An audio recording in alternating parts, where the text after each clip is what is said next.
Magandang araw at magandang buhay po para sa lahat ng ating mga minamahal na mga lolo at lola. Kahapon po ay nakatanggap ako ng napakaraming comment sa ating in-upload na vlog at sila nagtatanong po sa kanilang update sa payout. Attention sa lahat ng mga senior citizens. May payout releasing na, payout schedule sa January 26, 2026. Alamin natin ang buong detalye sa balitang ito.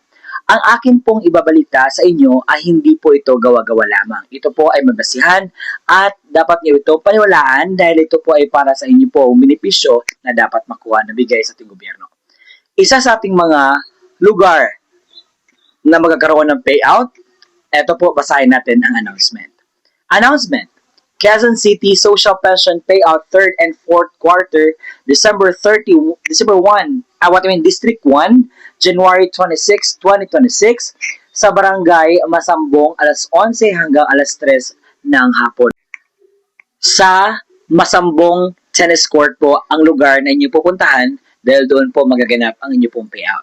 Sa lahat po ng social pension recipients, ihahatid ko po sa inyong bahay ang Panyaya Form Thursday and Friday. Please stay at home and wait niyo po ako. Salamat po.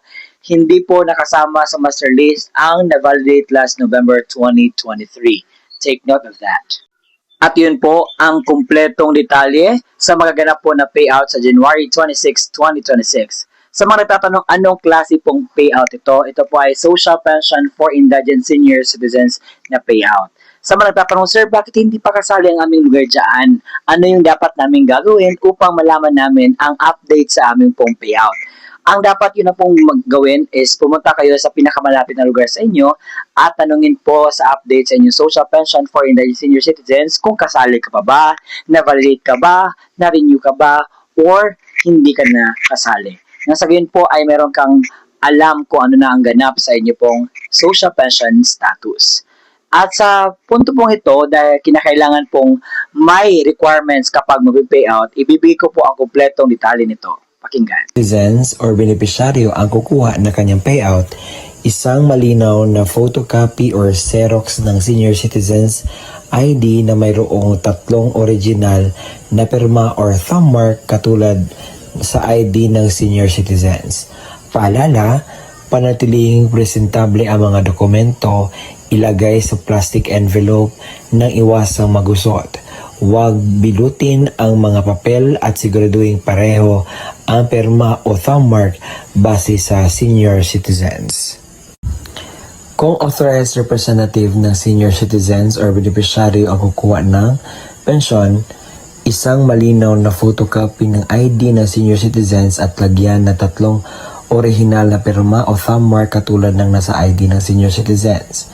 Authorization letter na nagmumula sa MSWDO, CSWDO, at OSCA na mayroong original na pirma na MSWDO, OSCA, senior citizens at authorized representative.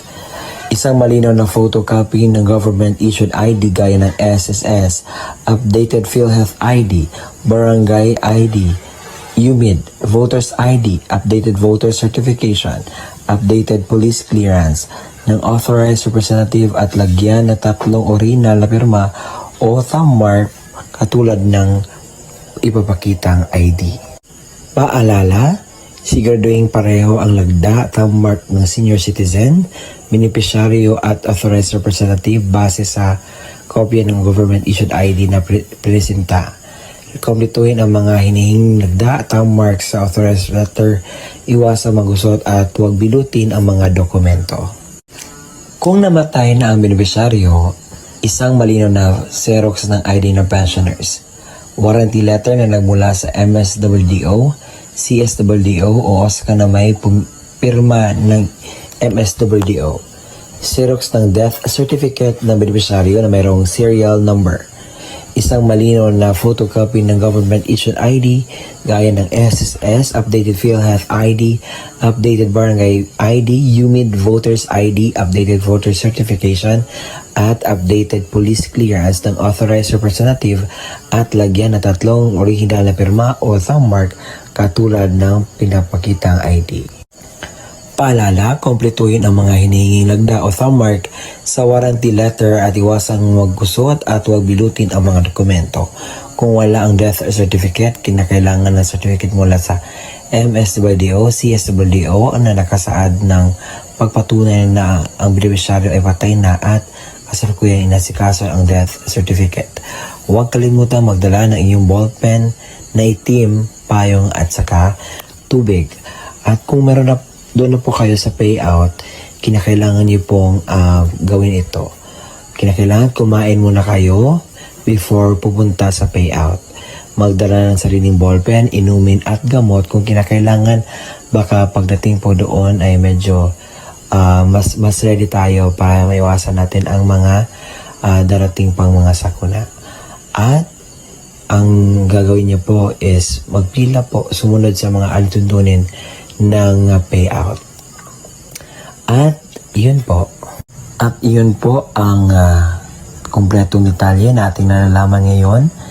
Maraming salamat po sa walang sawang pagsusuporta, panonood po sa ating mga ina-upload na vlogs. Umabot na po tayo sa 70,000 subscribers. Maraming salamat po and God bless us all. Gawin natin 100K. Kaya ba? Salamat!